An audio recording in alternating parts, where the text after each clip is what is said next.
Welcome to PLUSone, the series where each month I look at the free games on PlayStation Plus and tell you if they're worth the download. After all, the games may be free, but your time is valuable. January 2019's PS4 lineup includes today's featured game Steep, as well as Portal Knights, Fallen Legion Flames of Rebellion, and Amplitude, all free with a PS Plus membership. Released in late 2016, Steep is an always-online snowboarding game made by Ubisoft. As a huge fan of the SSX games back in the PS2 days, I was pretty excited to give Steep a shot. Is this game worth about 8 to 10 hours of your time though, and about 20 gigs of your precious hard drive space? Let's find out. If you've ever played a snowboarding game before, you have an idea of how Steep plays. You ride downhill, jump, do tricks in the air using the triggers, and manage your speed using the right stick. I have to admit, at first I didn't really like the controls here. They felt a little bit wonky, but after a bit of time I learned to bob and weave between trees at higher speeds without too much issue. The tricks, on the other hand, took a little bit longer for me to get used to. They're more complex and naturally centered more in realism, so outside of the really huge jumps, they didn't feel as satisfying to pull off at first as the super exaggerated stuff in an SSX or even a Tony Hawk game. When you get the hang of those, it's a bit better, but something always felt a tiny bit off to me about how precise this game wants you to be in order to perfectly land a trick. Also, it feels really weird not having any sort of rail grinding in the game whatsoever. That's just a weird omission to me. Once you become more comfortable with the controls though, Steep has just about all of the pieces of a great snowboarding game. It has several fully explorable mountains across 2 different ranges, and you can easily jump around these massive ranges instantly with a somewhat intuitive world map. It's got hundreds of races, trick competitions, and other kinds of missions for players who want more of a direct focus. It's even got multiple ways to explore, including snowboarding, skiing, paragliding, and even a wingsuit and rocket wingsuit. For some of you, the game will look like this, and you'll have a total blast during your time with the game. For far more of you though, I have a feeling the game will look a lot more like this.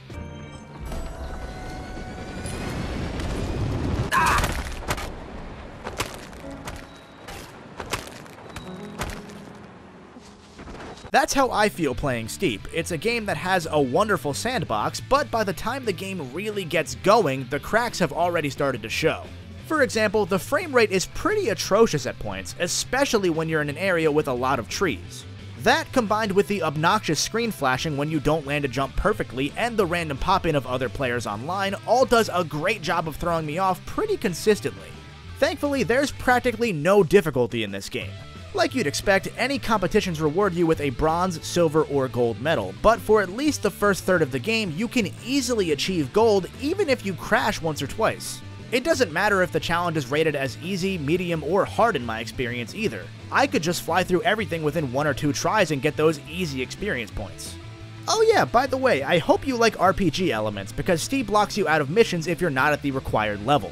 I understand why they did this. You don't want to frustrate players new to the game by letting them try the hardest missions first, but these walls don't feel organic in the slightest. I mean, the game explains the level up system in excruciating detail moments after you finish the first tutorial. You can't get less organic than that.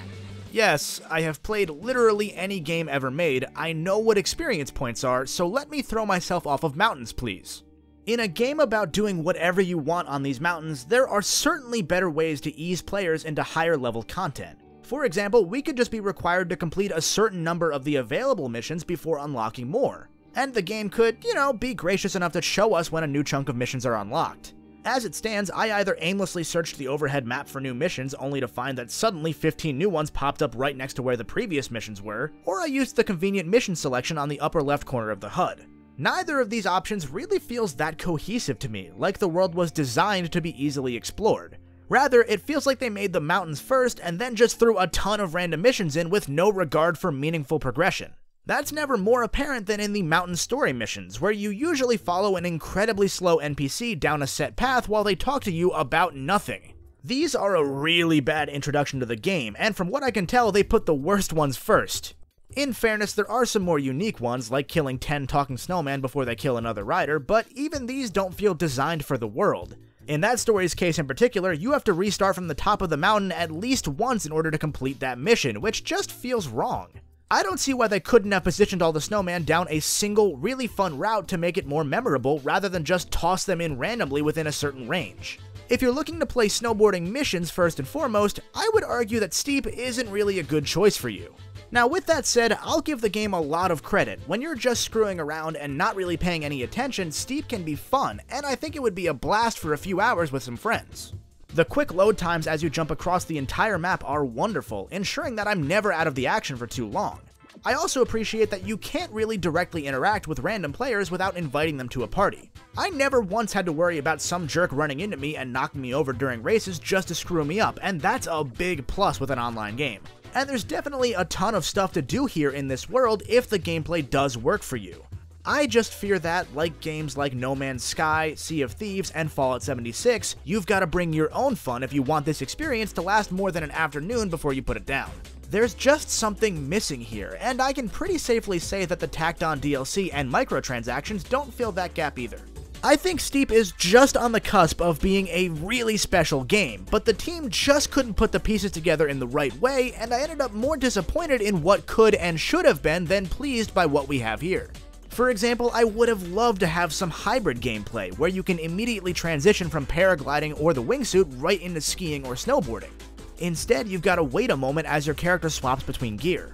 I think if you have some friends to play with, it'll make the experience significantly more fun, but if you're hoping for a spiritual successor to SSX or 1080 snowboarding, well, you'll have to keep hoping for a little bit longer. Nothing about Steep is actively bad though, outside of that frame rate, and actually while we're at it, the first person mode, because that is just disgusting. Steep is about what you'd expect from a Ubisoft game. Decent to good, but not great. But hey, considering what we usually get with PS Plus, I'll take decent to good any day. And I did have a little bit of fun with Steep, so I'm not complaining too much. For you trophy hunters out there, you're looking at probably a 30+ hour platinum depending on how good you are at the later missions when the game finally starts bringing a little bit of that challenge. And for those of you that are watching this in February and beyond, Steep runs for $20 to $30 regular price depending on where you look. I would say give it a pass or wait for a sale at that price, unless you're really itching for a snowboarding game on your PS4. What do you think of Steep? Let me know down in the comments below, and while you're down there, if you enjoyed the video or it helped you make a decision on this game, make sure you hit the like button to help spread the video around. If you're new here, make sure you subscribe as well so that you can keep up to date with all of my videos right as they come out. Now, if you'll excuse me, I'm gonna go play some SSX3.